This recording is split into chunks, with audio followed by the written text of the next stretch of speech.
because the Iranian, the Shia element in Islam is very cohesive. They have a much greater sense of martyrdom than the Sunni Muslims. The battle might be quite short if it goes ahead and bombing airfields and so on.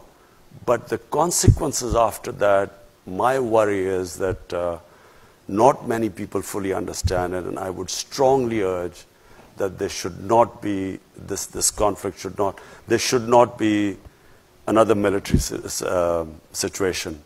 Pakistan has already suffered. I said, what we went through these last 15 years, the last thing we want is another conflict on our borders. And, we would do anything. I mean, if any role Pakistan can play in this, we have already suggested this to Iran. Until recently, Iran was willing, but then when somehow I felt that Iran is getting very desperate, and I do not think they should be pushed into a situation where this leads to a conflict.